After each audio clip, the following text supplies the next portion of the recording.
اسماعیل علیہ السلام کے پوچھنے پر ابراہیم علیہ السلام کے پوچھنے پر اسماعیل علیہ السلام نے جواب دیا، قال یا ابت افعل ما تؤمر ستجدنی انشاءاللہ من الصابرین، اے ابا جان جو وقت کے رسول بھی ہیں، اللہ کی طرف سے آپ کو جو بھی حکم ہوتا ہے آپ کریے، ستجدنی انشاءاللہ من الصابرین، انشاءاللہ آپ مجھے صبر کرنے والوں میں پائیں گے، یعنی میں صبر کر لوں گا، کٹنے تیار ہے۔ اندازہ لگائیے 7 to 11 ایئرس کی شاید غالباً ایج تھی اسماعیل علیہ السلام کی، لیکن کس طریقے سے آپ کے والد نے آپ کی ٹریننگ کی تھی، تعلیم دی تھی، تربیت دی تھی حاجر علیہ السلام نے، کہ اللہ تعالیٰ کی اطاعت کی جہاں بات آ جاتی ہے گلا کٹانے بھی تیار ہو گئے تھے۔ تو مجھ کو اور آپ کو بھی چاہیے کہ اللہ تعالیٰ کی بات اور نبی صلی اللہ علیہ وسلم کی بات جہاں پر آ جائے وہاں پر اپنی خواہشات کو، اپنے کلچر کو، اپنے معاملات کو چھوڑ کر اس بات پر عمل کرنے کی کوشش کریں۔ جیسے مردوں میں ہے، معمولی 1 انچ پینچا کٹانے کے لیے تکلیف محسوس ہو رہی ہے، لیکن پینٹ ٹراؤزر ٹخنے کے اوپر رکھنے کے لیے تکلیف محسوس ہو رہی ہے، طرح طرح کے بہانے بازیاں چل رہے ہیں، لیکن وہاں گلا کٹانے تیار ہو گئے تھے۔ تو ہم یہ ملت ہے، ان کی ملت پہ چلنے کا حکم ہوا، ان کے طریقے پر چلنے کا حکم ہوا نبی صلی اللہ علیہ وسلم کی امت کو۔ آپ صلی اللہ علیہ وسلم صبح اٹھتے تو یہ دعا پڑھتے تھے، اصبحنا علی فطرت الاسلام، ہم نے صبح کی فطرت اسلام پر، وعلی کلمۃ الاخلاص، کلمہ اخلاص پر، لا الہ الا اللہ، وعلی ملت ابینا ابراہیم حنیفا مسلما وما کان من المشرکین، ابراہیم علیہ السلام کے ملت پر ہم نے صبح کی جو مشرکوں میں سے نہ تھے۔ تو بڑی عظیم بات ہے، یہ مجھ کو آپ کو سمجھنا چاہیے۔ اولاد کی تربیت کی فکر کریں جو ابراہیم علیہ السلام نے اولاد کی تربیت کی فکر کی تھی۔ دوسری بات، اب جب قربان کرنے جا رہے تھے تو اللہ عز و جل نے ندا دی، وَنَادَيْنَاهُ أَن يَا إِبْرَاهِيمُ قَدْ صَدَّقْتَ الرُّؤْيَا إِنَّا كَذَلِكَ نَجْزِي الْمُحْسِنِينَ، ابراہیم آپ نے تو اپنا خواب سچا کر دکھا، ہم نے خواب میں دیا تھا آپ کو، آپ آگے بڑھ گئے کرنے کے لیے۔ إِنَّا كَذَلِكَ نَجْزِي الْمُحْسِنِينَ، محسنین کو یہی جزا ملتی ہے، یہی بدلہ ملتا ہے۔ ایسی آپ کی آزمائش بھی تب جا کر آپ کو لقب ملا اللہ کے خلیل، دوست۔ اللہ کی ایک صفت ہے الخلہ، کہ وہ صفت اللہ تعالیٰ کی کہ ایسی دوستی جو اللہ تعالیٰ کسی کو نہیں دیتا، وہ ابراہیم علیہ السلام کو درجہ دیا گیا۔ اور حدیث میں نبی صلی اللہ علیہ وسلم، ابراہیم علیہ السلام اللہ کے خلیل ہے اور میں بھی اللہ کا خلیل ہوں، اور وہ درجہ اللہ کے نبی محمد صلی اللہ علیہ وسلم حج کے مہینے میں ذی الحج کو اپنے ملک اور تاریخ کے حساب سے یہ قربانی کرنا، بعض نے علماء نے کہا فرض ہے، بعض نے کہا واجب ہے، یہ ڈسکس ہم بعد میں کریں گے، لیکن شیخ علامہ عثیمین رحمہ اللہ نے کہا ہے جو استطاعت رکھتا ہے قربانی کرنے کی، وہ ہرگز بھی قربانی والے عمل کو نیگلیکٹ نہ کریں، اللہ کی رضا حاصل کرنے کے لیے، اس عمل کرنے کے لیے خوشی سے آگے بڑھے۔ اضحیٰ اضحیہ سے ہے۔ اضحیہ کیا ہے؟ اضحیہ جو جانور عید کے موقع پر قربان کیا جاتا ہے، 10 ذی الحج سے لے کر وہاں جو قربانی کی تاریخ شروع ہوتی ہے 4 دن تک، اسے اضحیہ کہا جاتا ہے۔ اس میں کیمل بھی آتا ہے، بکرا بھی آتا ہے، مینڈا بھی آتا ہے، یا گائے بھی آتی ہے، یا بیل بھی آتی ہے، یہ سب کو جو عید کی قربانی کے لیے رکھا جاتا ہے اضحیہ کہا جاتا ہے۔ اسی سے عید الاضحیٰ ہے، وہ عید جس دن اضحیہ قربان کی جاتی ہے اللہ عز و جل کی راہ میں۔ اب عمر کیا ہوگی یہ تمام چیزیں آگے تفصیل میں پڑھیں گے، لیکن اضحیہ اس جانور کو کہا جاتا ہے جو عید کی قربانی کے لیے خاص ہے۔ عقیقہ کی قربانی الگ ہے، لیکن اضحیہ صرف عید کی قربانی کے لیے کہا جاتا ہے اس جانور کو۔ یہ کب کاٹنا چاہیے؟ یہ 4 دن تک عید کی نماز کے بعد، ضروری ہے کہ ایک ہی دن کیا جائے، اور ثواب میں کسی قسم کی کمی نہیں ہے۔ یوم النحر کوئی دوسرا عمل محبوب نہیں، تو خون بہانے کا دن یوم النحر 10 ذی الحج کا ہے۔ دوسرا پوائنٹ، اللہ سورہ کوثر میں آیت نمبر 2 میں بسم اللہ الرحمن الرحیم، اہم عادت ہے، اس کو نماز کے ساتھ ذکر کیا گیا ہے، فَصَلِّ لِرَبِّكَ وَانْحَرْ، انور کیا ذبح صرف اور صرف اللہ کی رضا کے لیے ہوتا ہے۔ آپ بسم اللہ اللہ اکبر کہتے ہیں، لیکن کسی قبر پر لے جا، وہ قبر والا خوش ہو جائے، وہاں منت کے لیے ہے، اس میں قربانی ہے، یہ توحید الوہیہ کا حصہ ہے۔ اگر کوئی قربانی اللہ کے سوا کسی اور کی خوشی کے لیے دیتا ہے، بھلے اللہ کے نام سے بسم اللہ اللہ اکبر کہہ کر کرتا ہے، تب بھی شرک ہے، کیونکہ منت دی بات یا قل یا ایھا الکافرون، ایسے کافروں قبر سے شرک ہے، شرک اکبر ہے۔ تو توحید الوہیہ میں عبادتیں صرف اللہ کے لیے ہوتی ہیں، خالص کسی اور کے لیے نہیں ہوتی۔ کہ اضحیہ یہ اللہ کے نبی طریقے میں سے ایک طریقہ اس امت کو عطا کیا گیا اللہ عز و جل کی طرف سے۔ اور ایک رول یہ ہے، جو لوگ زندہ ہیں اور قربانی کی طاقت رکھتے ہیں ان کے لیے عید کی نماز کے بعد قربانی دینے کو ہرگز بھی نیگلیکٹ نہیں کرنا چاہیے. یہی علامہ شیخ عثیمین اور دیگر کبار علماء کرام کی جو سو اوپینین ہے. بعض نے کہا فرض ہے، بعض نے کہا واجب ہے، لیکن نیگلیکٹ نہیں کرنا، یہ بات کو علامہ شیخ عثیمین نے وعدے کر دیا کہ فرض ہے یا مستحب ہے، یہ الگ بات ہے، لیکن استطاعت رکھتے ہوئے نیگلیکٹ نہیں کرنا، یہ اسلام کا بیسک رول ہے. پوائنٹ نمبر 6 کہ بعض لوگوں کو آپ نے دیکھا ہوگا فرسٹ ویو جب کرونا وائرس کی آئی تھی، لوگوں نے کہا کہ بے قربانی کرنے کا آپشن نہیں ہے، تب ایسی صورت میں کیا پیسہ دے دیا جائے. تو اسکالرز نے کہا، اور اکثر علماء کی یہی رائے ہے، قربانی کی جو ویلیو ہوتی ہے، سمجھو اگر ایک جانور 10,000 میں ملتا ہے یا 15,000 میں ملتا ہے، آپ یہ سمجھ رہے ہیں اس ویلیو کو کسی سے دے دینا تو کام چل جائے گا کہ نہیں. کسی کو قربانی کے جانور کی ویلیو کے برابر پیسے دینے سے افضل عمل یہ ہے کہ قربانی کی جائے. اس لیے کہ نبی صلی اللہ علیہ وسلم نے اس دن قربانی کی، اور یہ عمل صحابہ سے اور اللہ کے نبی صلی اللہ علیہ وسلم سے ثابت نہیں ہے. تو جانور کی قربانی ہی عمل ہے. یوم النحر کے دن اللہ عز و جل کو قربانی پسند ہے، خون بہانا پسند ہے، اس کے طرف کے پیسے دینا یہ مسئلہ نہیں نکلنا چاہیے، قربانی پر عمل کرنا چاہیے.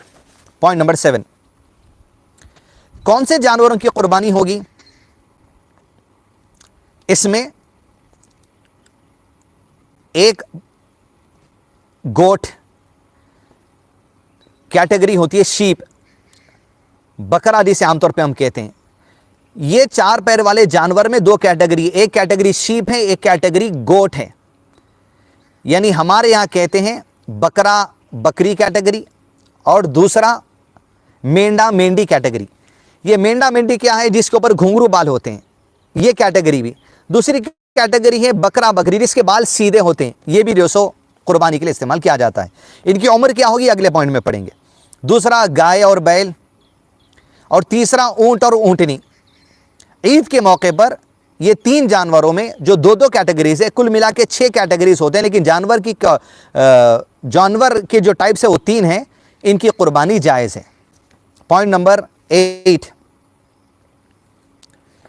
ایک کیمل میں 7 آدمی کی طرف سے نیت کی جا سکتی ہے. ویسے ہی ایک بیل میں 7 آدمی کی طرف سے نیت کی جا سکتی ہے. اب جس کنٹریز میں گائے قربان کرنا لیگل ہے، وہاں پر جو سو گائے کو بھی قربان کیا جا سکتا ہے، لیکن انڈیا میں ابھی گائے کی قربانی جو سو اس لیے یہاں پر گائے قربان نہ کریں، بیل کی قربانی جو سو آپ دیں، تاکہ کسی بھی قسم کے لیگل لیٹیگیشن میں آپ نہ پڑیں. اور اسلام کی طرف سے یہ بات گنجائش ہے کہ جب آپ کو 6 آپشنز دیے گئے ہیں، آپ کوئی بھی آپشن اپنا سکتے ہیں. تو فتنے سے بچنے کے لیے، شر سے بچنے کے لیے کام کیا جائے، جائز ہے. لیکن کسی ملک میں جائز ہے گائے کی قربانی دینا، وہاں پر آپ ضرور جو سو گائے کی قربانی جو سو دے سکتے ہیں.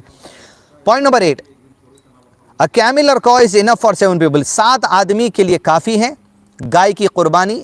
ایک نیت بیل کی بھی اور اونٹنی کو بھی 7 آدمی کی نیت کی جا سکتی ہے. جہاں بکرا ہوگا وہاں ایک آدمی ہی اس میں نیت کی جائے گی. لیکن اس کے علاوہ نبی صلی اللہ علیہ وسلم سے ثابت ہے کہ ایک بکرے میں پورے گھر والوں کی نیت کرنا، یہ اپنے آپ میں الگ مسئلہ ہے. لیکن ایک آدمی ایک جانور کی نیت کر سکتا ہے، کرے گا. 7 آدمی پیسے لے کر ایک اونٹ قربان کریں گے، یا ایک بیل قربان کریں گے، یا گائے قربان کریں گے، اس میں 7 نیت کر سکتے ہیں، 7 حصے ہو سکتے ہیں.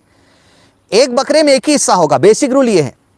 لیکن ایک بکرے کو پورے گھر والوں کی طرف سے نیت کر لی جا سکتی ہے کیا؟ بالکل کر لی جا سکتی ہے. لیکن قربانی کا جو حصہ ہوگا وہ ایک ہی قرار دیا جائے گا ایک بکرے میں، لیکن نیت سارے گھر والوں کی جا سکتی ہے، بھی گنجائش ہے. ویسے ہی ایک اونٹ میں 7 لوگ اپنی حصے کی نیت کر سکتے ہیں. بکرے میں ایک آدمی ایک حصہ کرے گا، لیکن بکرے کے لیے یہ بھی ثابت ہے سارے گھر کی طرف سے ایک بکرے کی قربانی بھی کی جا سکتی ہے. بکرا حصہ ایک ہی ہوگا، لیکن نیت سارے گھر والوں کی جا سکتی ہے.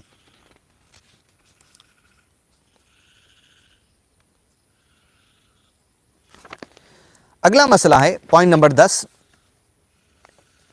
اضحیہ قربانی دینا.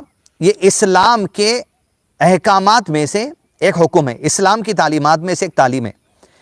اور سورہ کوثر کا حوالہ دیتے علامہ شیخ عثیمین رحمہ اللہ نے کہا ہے ان شانیک هو الابتر. شانیک شنعنو یعنی نفرت، دشمن، اللہ کے نبی صلی اللہ علیہ وسلم کی ذات کا دشمن، یا اللہ کے نبی صلی اللہ علیہ وسلم کی لائی ہوئی شریعت سے نفرت کرنے والا کفر ہے.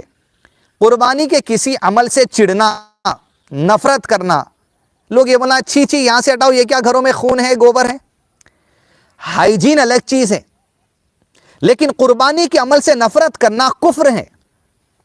علامہ شیخ عثیمین اور دیگر علماء کرام نے کہا ہے کہ ایسا آدمی جو قربانی سے نفرت کرتا ہے، چڑھتا ہے، اگر اسلامی حکومت ہو تو اس سے جنگ کی جائے گی، لڑا جائے گا، جیسے ابو بکر صدیق اور دیتا ہے، لیکن یہاں تو وہ مسئلہ نہیں ہے۔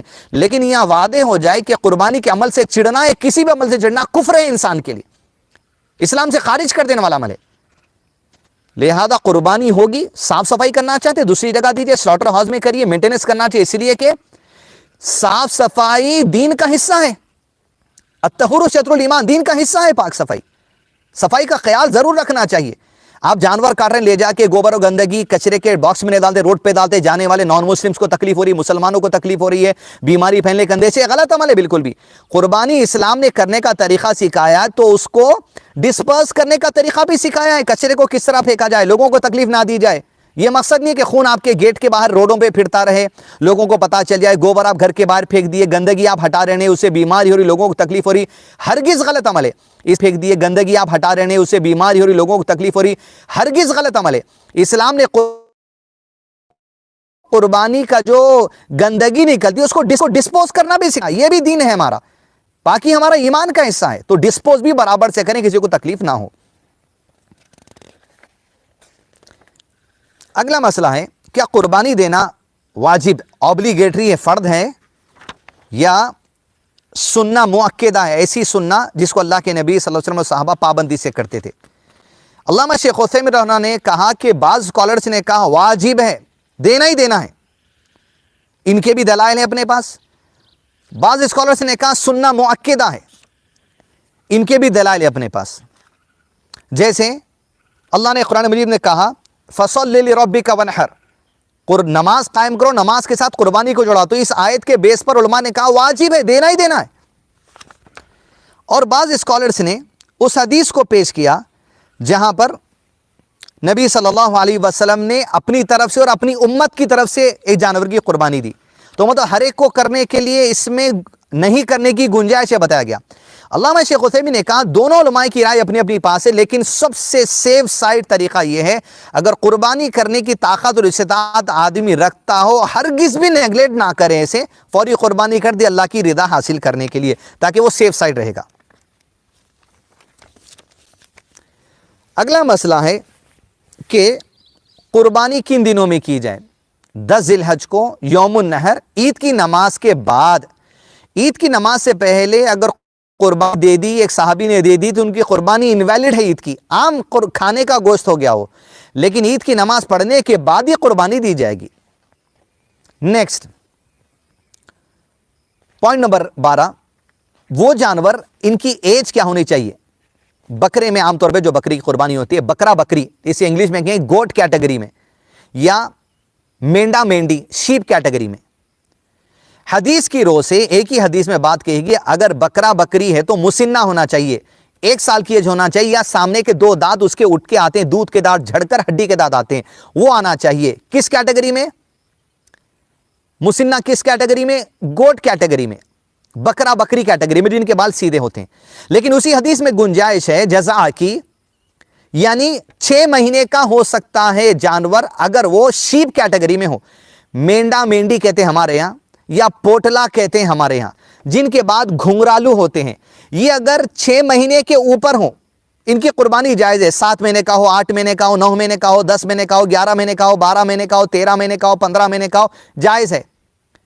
لیکن اگر گوٹ کیٹیگری آپ اپنانا چاہتے ہیں تو اس میں آپ کو 1 ایئر لازم ہوگا، یا بعض اسکالرز نے کہا 2 دانت نکلنا لازم ہے، وہ 2 دانت نکل جائیں تو اس کی قربانی جائز ہے گوٹ کیٹیگری میں۔ شیپ کیٹیگری میں 6 months اینڈ ابو، یہ آسانی دین میں دے دی گئی ہے۔ دوسرا، گائے اور بیل کے لیے 2 سال عمر ہونا شرط ہے، اونٹ کے لیے 5 سال عمر ہونا شرط ہے، یہ بیسک رولنگ ہے۔ نیکسٹ پوائنٹ، قربانی کا جانور کسی بھی قسم کے عیب سے پاک ہونا چاہیے۔ عام طور پہ اگر اس کا کان کٹا ہے، سینگ ٹوٹی ہے، اگر وہ چلنے میں تکلیف ہے، کچھ بیمار ہے، کھانے کے طور پہ آپ بسم اللہ اللہ اکبر کے کھا لے سکتے ہیں اس کو، لیکن قربانی کے لیے ایسے جانور کو نہ لیا جائے، اس لیے کہ اللہ عز و جل کی رضا کے لیے ایک عبادت عمل کر رہے ہیں، عبادت خوشی سے ہونا چاہیے اور اچھے سے اچھے طریقے سے ہونا چاہیے، لہذا کسی بھی قسم کا اس میں اگر کمی پیشی ہو، کان کٹا ہے، آنکھ صحیح نہیں ہے، تو قربانی نہ ہوگی۔ حدیث میں اللہ کے نبی صلی اللہ علیہ وسلم نے ارشاد فرمایا 4 چیزیں جانور میں نہیں ہونی چاہیے، کہ وہ ایک آنکھ سے کانا ہو، ایک آنکھ اچھی نہیں ہے، ایک آنکھ ہو، نہیں کرنا چاہیے۔ دوسرا، اس کی بیماری ظاہر ہو چکی ہو، انتہائی بیمار ہے، ویسے بیمار جانور کی نہیں کرنا چاہیے۔ لیم اینیمل، چلنے میں لنگڑ کر چلتا ہو، واضح ہو گیا، پیر پر مار لگ گیا، زخم آ گیا، ایسی کہ نہیں کرنا چاہیے۔ اور کسی بھی قسم کی ایسا جانور انتہائی کمزور، جس کی ہڈیوں میں گود سوکھ گیا ہو، چلنے کو تکلیف ہو، ایسے جانور کی قربانی نہیں ہو سکتی، لہذا جانور کی قربانی عبادت میں سے احسن طریقے سے عبادت مجھ کو آپ کو کرنی چاہیے، اسی لیے کہ عبادت کے لیے شرط ہے کہ وہ اللہ کے نبی صلی اللہ علیہ وسلم کی سنت پر ہو، تو یہ چیزیں سنت میں بھی آ گئی۔ دوسرا، اخلاص، خالص اللہ کے لیے، اور جو عمل اخلاص خالص اللہ کے لیے ہوتا ہے وہ خوبصورت اور اچھے انداز میں کرنا چاہیے۔ اللہ جمیل یحب الجمال، اللہ خوبصورت اور خوبصورتی کو پسند فرماتا ہے، اضحیہ میں بھی خوبصورت جانور لینا چاہیے۔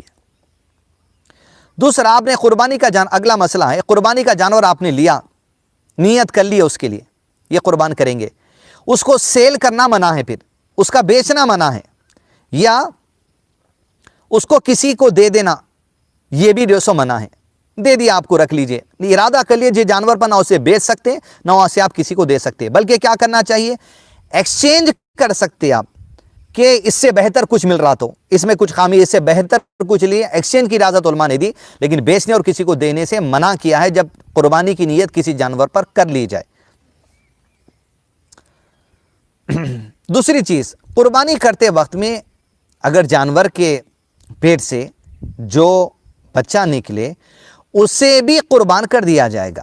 اب یہ سوچنا اتنے چھوٹے بچے کو جب قربان کرے گا آپ چھوڑ دیں گے تو مر جائے گا، جانور ہے ہی کھانے کے لیے، تو اللہ تعالیٰ نے جو اجازت دی ہے اس پر عمل کرنا چاہیے، دن میں کس اور اس کے پیٹ سے بچہ نکلے تب۔ اگلا پوائنٹ ہے کون سے وقت میں کرنا چاہیے، وہ آپ کو فرسٹ پوائنٹ میں بتا دیا گیا کہ عید کی نماز کے بعد سے شروع ہوگا۔ اب کب تک چلے گا، ایام تشریق، 10 ذی الحج، 11 ذی الحج، 9 ذی الحج، 13 ذی الحج، حج کے سارے دن ہیں، 12 ذی الحج کو بھی ظہر کی نماز کے بعد لوگ حج سے واپس جا سکتے ہیں مینا سے گھر، یا نبی صلی اللہ علیہ وسلم 13 ذی الحج کی ظہر کی نماز کے بعد مینا چھوڑ کر گھر کی طرف گئے تھے، تو یہ چاروں دن ایام تشریق ہے، کھانے پینے کے دن ہے، 10، 11، 12، 13، عام طور پہ تصور ہے 3 دن کی عید ہے، عید الفطر 1 دن کی ہے، 3 دن کی نہیں ہے، عید الاضحیٰ 4 دن کی ہے، 3 دن کی نہیں ہے، تو 13 ذی الحج کی عصر کی نماز تک آپ قربانی کر سکتے ہیں۔ اور کسی نے اگر عید کی نماز سے پہلے قربانی کر دی تو ان کے لیے لازم ہے کہ وہ دوبارہ قربانی دے۔ عام طور پہ آج کل جو گھر سے باہر سلاٹر کیا جاتا ہے، کسی کو آپ بکنگ کروا دیتے ہیں، آپ ہمارے جانور کی قربانی کر دیجئے، تو آپ اس بات سے کلیئر رہیے کہ آپ عید کی نماز پڑھنے کے بعد ہی جس کو آپ نے ذمہ داری دی وہ آپ کی قربانی کرے، عید کی نماز سے پہلے آپ کی قربانی ہوگی تو انویلڈ ہوگی، تو لہذا ٹائم آپ کلیئر کر دینا چاہیے ان لوگوں کے سامنے کہ آپ نے عید کی نماز کب پڑھی ہے یا کب پڑھنے والے، اس کے بعد آپ قربانی کریں۔ اگلا مسئلہ ہے کہ قربانی کے گوشت سے کیا کیا جائے۔ نبی صلی اللہ علیہ وسلم کی حدیث کی روشیں صحیح الجامع میں جو ہے، جو عید کی گوشت کھائے اسے چاہیے کہ اپنے وہ گوشت میں سے کھائے، مستحب ہے، طریقہ افضل ہے، بہتر ہے کہ قربانی کے گوشت میں سے ہم کھائیں اس دن، اور دوسرا کچھ نہ کھائیں، پہلی چیز اگر کھائیں تو قربانی کا گوشت ہی پکا کر کھائیں، یہ بہتر عمل ہے۔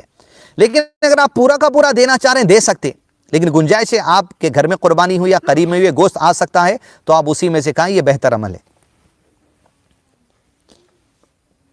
اگلا مسئلہ ہے جو آدمی قربانی دینا چاہتا ہے اس کے لیے بہتر ہے کہ وہ خود اپنے ہاتھ سے قربانی دے، اس لیے کہ نبی صلی اللہ علیہ وسلم نے قربانی دی ہے، وہ خود قربانی دے، اپنی طرف سے کسی دوسرے کو بھی اپوائنٹ کر سکتے ہیں آپ، لیکن جب طاقت ہے جا کر کرنے کی، ہاتھ میں تمام چیزیں، تو الحمدللہ ہمیں خود قربانی کرنی چاہیے، اس لیے کہ عبادت ہے، اور عبادت میں پیچھے نہیں ہٹنا چاہیے، آگے بڑھ کر کرنا چاہیے۔ اس کے علاوہ کیا قربانی کے گوشت کے 3 حصے کیے جائیں؟ یہ لازم نہیں ہے، بلکہ علماء کرام نے کہا، ابن مسعود اور ابن عمر رضی اللہ عنہ کی رائے ہے یہ کہ اپنے گوشت کے 3 حصے کرو اور خود بھی کھاؤ، تحفے میں بھی دو اور صدقے میں بھی دو، لیکن لازم نہیں ہے پورا کا پورا بھی آپ دے سکتے ہیں کسی کو، پورا کا پورا بھی آپ کسی مدرسے کو یا کسی غریب کے گھر پہنچا سکتے ہیں، یا پورا کا پورا رکھ بھی سکتے ہیں آپ۔ 3 آپشنز اس کے اندر ہے، یہاں صحابہ کی رائے ہے، لازم نہیں ہے وہ چیز۔ دوسرا مسئلہ، قربانی کرنے کے بعد جو اس کے پیر یا سکن یا اور کوئی چیز ہوتی ہے جو آپ استعمال نہیں کرتے، کیا ایسی چیزوں کو بیچا جائے گا؟ اسکالرز نے وعدے کہہ دیا ہے کہ ہرگز بھی کوئی بھی جانور کی چیز نہیں بیچی جا سکتی، اس سے بیچ کے فائدہ نہیں اٹھایا جا سکتا، بلکہ وہ اللہ کی راہ میں دے دینا چاہیے۔ ہاں، اگر آپ نے سکن کسی کو دے دی ہے، اس سے پیسے آئیں، وہ پیسے آپ ذاتی طور پہ استعمال نہ کریں، اس لیے کہ عبادت ہے اللہ کی راہ میں، اسے آپ صدقہ خیرات کر دیں۔ صرف کیا استعمال کر سکتے ہیں آپ؟ گوشت، کھانے کی چیزوں کو استعمال کر سکتے ہیں، کھانے کے علاوہ جو چیز کھانے کی نہیں اس سے آپ فائدے نہ اٹھائیں، بلکہ وہ اللہ کی راہ میں آپ صدقہ اور خیرات کر دینا چاہیے۔ ہاں، اس کا گوشت بھی آپ بیچ نہیں سکتے، ایسا نہیں کہ گوشت کٹا ہے آدھا گوشت بیچ دیں گے آدھا گوشت کھا لیں گے، ایسا بھی نہیں ہو سکتا، یا تو کھا لو یا تو دے دو، بیچ کے پیسے کمانے کی دھن نہیں ہونا چاہیے اس سے۔ بعض لوگ یہ بھی دیکھتے ہیں کہ جو کسائی ہوتا ہے، غصاب ہمارے یہاں کہتے ہیں، اگر وہ کاٹنے آتے ہیں تو لوگ کیا کرتے ہیں، بھی آپ کے کتنے پیسے، 500 روپے یا 1000 روپیہ، یہ 200 روپیہ لو اور آپ وہ اسکن لے کر چلا جاؤ، وہ آدھے پیسے اس میں تھے۔ ایسا کمپنسیٹ نہیں کر سکتے آپ، اسکن میں سے یا گوشت میں سے لو، تھوڑا 2 کلو گوشت لے لو یا 1 کلو گوشت لے لو، ہم تمہیں کاٹنے کے پیسے نہیں دیں گے، یہ کمپنسیشن بھی نہیں ہو سکتا۔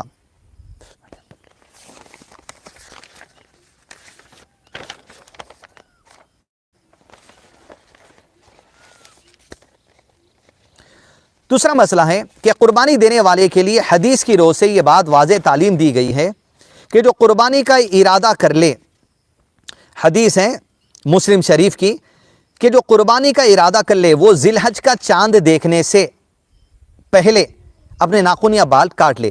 ذی الحج کا چاند دیکھ گیا اور آدمی کی قربانی کی ارادہ ہے، نیت ہے، وہ اپنے بال اور ناخن ہاتھ پیر کے نہ کاٹے، ہرگز نہ کاٹے، اس لیے کہ یہ بھی عبادت میں شمار کیا ہے اسلام کی تعلیم سے نبی صلی اللہ علیہ وسلم نے، کہ یہ بھی عبادت ہے، کہ یہ عمرہ اور حج کرنے والوں کو جیسی رولنگ ہے وہی رولنگ اس کے لیے بھی اپلائی کی گئی، تو یہ بھی عبادت میں شمار ہوتا ہے۔ لیکن جو آدمی قربانی استطاعت نہیں رکھتا، نیت نہیں قربانی دینے کی، وہ بال اور ناخن کاٹتا ہے، اس لیے حرج کی بات نہیں ہے۔ لیکن قربانی کی نیت کر لی، آدمی بال اور ناخن نہیں کاٹتا، پھر اپنی ضد سے ڈیلیبریٹلی وہ ناخن اور بال کاٹا ہے، تو ایسے کے عمل کو علماء کرام نے کہا ہے کہ وہ اللہ عز و جل سے توبہ استغفار کرے، اس کے لیے کفارہ نہیں ہے، اس کے لیے کوئی فدیہ نہیں ہے کہ اتنا کھانا کھلا دو، اتنا یہ کر دو، فدیہ کفارہ نہیں ہے اس کے لیے، لیکن خالص توبہ کرنا ضروری ہے، اس لیے کہ کھلی نافرمانی ہے اللہ کے نبی صلی اللہ علیہ وسلم کی اور اللہ عز و جل کی، کیونکہ جو طریقہ دیا گیا اس طریقے سے ہٹ کے کام کرنے کی کوشش کی گئی ہے۔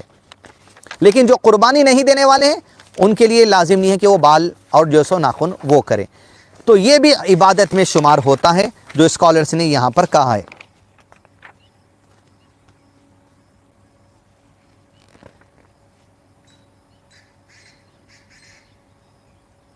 دوسرا مسئلہ یہ بھی پوچھا گیا علماء کرام سے کہ ہم نہیں کاٹتے ہمارا جانور، ہماری طرف سے ہم نے کسی کو اپوائنٹ کیا ہے قربانی کرنے کے لیے، تو کیا وہ بھی ناخن بال نہ کاٹیں جبکہ وہ قربانی کی نیت نہیں کیا ہے؟ کہا اس کے لیے نہیں ہے، جو قربانی دے رہا ہے اس کے لیے جس کی نیت ہے اسی کو بال اور ناخن نہیں کاٹنا چاہیے، تو یہ بیسک بات ہے۔ اس کے علاوہ دیگر اور بھی مسائل ہیں، کچھ بیسکس جو عید سے متعلق آپ کے سامنے رکھے گئے۔ اب عید کی نماز کا جو طریقہ ہے وہ دیکھیں گے، اگر آپ گھر میں پڑھتے ہیں لاک ڈاؤن کی وجہ سے، یا مسجد جا کر بھی پڑھ رہے ہیں، یا خواتین گھر میں پڑھ رہی ہیں، تو 12 تکبیر زائد کے ساتھ عید کی نماز ہوگی۔ عید کی نماز 2 رکعت ہے، پہلی تکبیر اللہ اکبر، بسم اللہ پڑھ کر، بسم اللہ الرحمن الرحیم پڑھ کر ثنا پڑھ لیں آپ، یا تکبیر بھی پڑھ سکتے ہیں ثنا کے بدلے، اللہ اکبر کبیرہ والحمد للہ کثیرہ وسبحان اللہ بکرۃ وصیلہ۔ یہ پہلی تکبیر کے بعد جسے تکبیر تحریمہ کہیں گے، یہاں سے 7 تکبیر کرنا ہے، اللہ اکبر 1، اللہ اکبر 2، اللہ اکبر 3، اللہ اکبر 4، اللہ اکبر 5، اللہ اکبر 6، اللہ اکبر 7۔ پھر تعوذ اور تسمیہ پڑھ کے سورہ فاتحہ پڑھیں، سورہ اعلیٰ پڑھیں، پھر اس کے بعد رکوع میں جائیں، رکوع سے اٹھیں، پہلا سجدہ کریں، سجدے سے اٹھیں، دوسرا سجدہ کریں، سجدے سے اٹھیں، اس کے بعد دوسری رکعت میں آپ ٹھہریں گے اور سورہ فاتحہ پڑھنے سے پہلے 5 تکبیر کہنا ہے۔ اللہ اکبر 1، اللہ اکبر 2، اللہ اکبر 3، اللہ اکبر 4، اللہ اکبر 5۔ پھر سورہ فاتحہ پڑھیں، سورہ غاشیہ پڑھیں یاد ہو نہ تو دوسرا، اس کے بعد رکوع، اس کے بعد سجدے، اس کے بعد تشہد میں درود ابراہیم، دعائے معصورہ، مزید جو دعائیں کرنا چاہتے کریں، اس کے بعد 2 سلام آپ کو پھیرنا چاہیے۔ یہ عید کی نماز کا طریقہ ہے، مردوں کے لیے بھی عورتوں کے لیے بھی۔ اگر آپ گھر میں بھی جماعت بنا کر پڑھنا چاہتے ہیں اسی طریقے سے، لاک ڈاؤن کی سچویشن کی وجہ سے آپ مسجد جا کر پڑھتے ہیں، یہی طریقے سے نماز پڑھنا چاہیے، یہی سنت ہے آپ صلی اللہ علیہ وسلم کی۔ یہ بیسک باتیں تھیں جو الحمدللہ بتائے گی۔ اس کے علاوہ قرآن مجید میں اللہ عز و جل نے ذی الحج کے جو 10 دن ہیں، یہ 10 دن کی قسم اللہ تعالیٰ نے کھائی ہے۔ 10 ذی الحجہ، پہلی ذی الحج سے لے کے 10 ذی الحج تک یہ مبارک دنوں میں سے ہیں۔ اب ان میں جو بھی عمل کیا جائے گا اللہ کو محبوب ہے، حتیٰ کہ رمضان کے آخری عشرے کے 10 دن یعنی ڈے ٹائم، 10 دنوں سے زیادہ افضل دن یہ ذی الحج کے 10 دن ہیں مارننگ کا ٹائم۔ لیکن رمضان کی آخری جو راتیں ہیں 10، اس میں لیلۃ القدر ہے، اس سے افضل یہ دن نہیں ہو سکتا، لیکن رمضان کے آخری 10 دنوں سے ڈے ٹائم سے زیادہ افضل دن یہ ہے 10 دن، اور یہ حرمت والا مہینہ ہے۔ ان دنوں میں جو بھی عبادت کی جائے اجر و ثواب کثرت سے ہے، حتیٰ کہ اسکالرز نے کہا ان دنوں میں کوئی برائی کی جائے تو اس کا گناہ بھی زیادہ ہے، تو گناہوں سے اجتناب کرنا چاہیے، عبادت میں وقت لگانا چاہیے، روزے کے ذریعے، صدقہ خیرات کے ذریعے، نوافل صلاح کے ذریعے، اس لیے کہ دن کے وقت کی اہمیت ہے۔ صلاۃ الضحیٰ آپ پڑھیں 2 رکعت کر کے، 8 رکعت صلاۃ الضحیٰ میں اور آپ پڑھنے کی کوشش کریں۔ جو فجر کی نماز کا وقت ختم ہونے کے بعد سورج جب نکل جاتا ہے، سورج نکلنے سے لے کے ظہر کی نماز کا وقت شروع ہونے سے پہلے تک یہ وقت ہوتا ہے، 2 رکعت کر کے ہم 8 رکعت پڑھ سکتے ہیں۔ اذکار زیادہ سے زیادہ پڑھیں، نوافل پڑھیں، وضو کی حالت میں رہیں، قرآن کی تلاوت کرنے کی کوشش کریں، اور زبان پہ ذکر جو صبح کے اذکار ہیں اللہ کے نبی صلی اللہ علیہ وسلم کی کثرت سے پڑھتے رہیں۔ روزہ رکھ سکتے ہیں آپ تو روزہ رکھنے کی بھی انشاءاللہ مجھ کو اور آپ کو ہمیں کوشش کرنی چاہیے۔ اب ان 10 دنوں میں ساری عبادت، اب 10 ذی الحج میں 9 ذی الحج کا تو روزہ اس کی فضیلت ہے، یہ 9 ذی الحج کا روزہ آنے والے سال کے گناہ اور گزشتہ سال کے گناہوں کے لیے کفارہ بن جاتا ہے۔ اب یہاں بات یہ ہے کہ ایک مسئلے میں یہ جو 9 ذی الحج کا روزہ ہم رکھیں گے، یہ آپ کی کنٹری کے حساب سے رکھیں گے یا سعودی عرب کے حساب سے رکھیں گے؟ اب یہاں پر علامہ شیخ عثیمین نے یہ مسئلے کو بڑے ہی جو سو اچھے طریقے سے ہمارے سامنے واضح کر دیا کہ مسئلہ دیکھ رہا ہوں۔ علامہ شیخ عثیمین رحمہ اللہ نے کہا ہے کہ عرفہ کا دن جو 9 ذی الحج کا دن ہے، انہوں نے تمام لوگ جو اختلاف کر رہے ہیں کہ وہاں سعودی عرب کے چاند کے حساب سے رہنا چاہیے یا اپنے ملک کے چاند کے حساب سے رہنا چاہیے، علامہ شیخ عثیمین رحمہ اللہ علیہ نے کہا ہے کہ ذی الحج کی 9 ذی الحج جو یوم العرفہ ہے، عرفہ میں جمع ہونے کا دن ہے حاجیوں کی، عرفہ کے دن کا جو روزہ ہے، جس ملک والے جہاں کے چاند دیکھیں وہیں کے حساب سے عرفہ کا رکھے روزہ۔ شیخ نے مثال دیتے ہوئے کہا اگر بالفرض 9 ذی الحج عرفہ کے دن جو عرفہ میں حاجی جمع ہوتے ہیں، مثال کے طور پہ اگر ایسا ہو جائے کہ سعودی عرب میں چاند دکھنے سے پہلے کسی دوسرے ملک میں چاند دکھ گیا ذی الحجہ کا پہلے، جیسے 1 سال ہوا تھا بیچ میں افریقن کنٹریز میں پہلے دکھا تھا چاند اور سعودی عرب میں بعد میں دکھا تھا، تو کیا سعودی عرب میں جو حاجی ہوں گے وہ دوسرے ملک کے چاند کے حساب سے 9 ذی الحج کو عرفہ میں جمع ہو جائیں گے؟ نہیں ہوں گے ہرگز بھی۔ وہ انتظار کریں گے عرفہ کی تاریخ، سعودی عرب میں جہاں پر چاند دکھے گا اس دن ہم 9 تاریخ کو عرفہ میں جمع ہوں گے، بلکہ چاند ایک دن پہلے دنیا میں دکھ چکا تھا لیکن اسکالر سے ایکسیپٹ نہیں کیے تھے، تو لہذا کہا جب سعودی عرب ایکسیپٹ نہیں کر سکتا آپ کے چاند کو عرفہ میں جمع ہونے کے لیے، ویسے ہی آپ سعودی عرب کے چاند کو روزہ رکھنے کے لیے ایکسیپٹ نہ کریں۔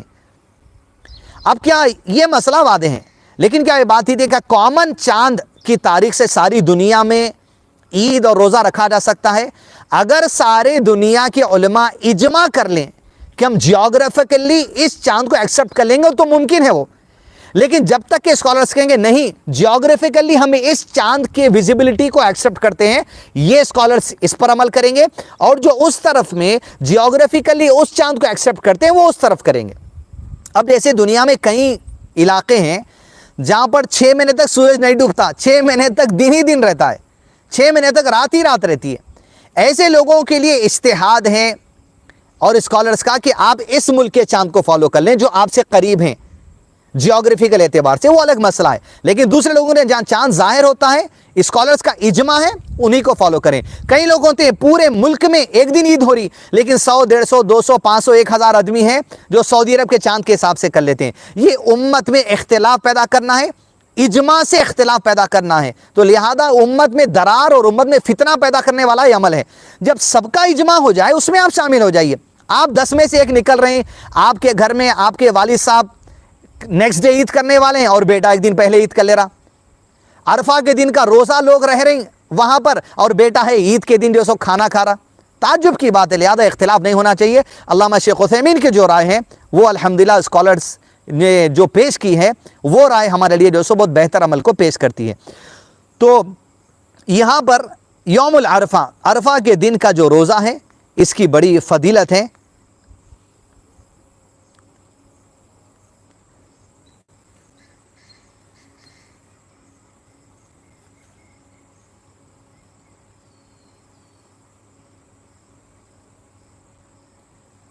حدیث ہے مسلم شریف کی، نبی صلی اللہ علیہ وسلم نے ارشاد فرمایا عرفہ کے دن کا روزہ گزشتہ سال اور آنے والے سال کے گناہوں کا کفارہ بن جاتا ہے۔ سبحان اللہ، کیا رحیم ہے اللہ عز و جل۔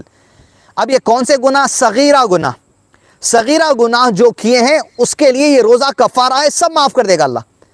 آگے بھی جو صغیرہ گناہ ہو جائیں یہ روزہ کفارہ بن جاتا ہے، ان کے لیے سب معاف کر دے گا اللہ عز و جل۔ کیا کریم، کیا رحیم ہے اللہ عز و جل۔ الرحمن اس کی صفت، الرحیم اس کی صفت، رحم کر دیا بندوں پہ اس ایک روزے کے ذریعے۔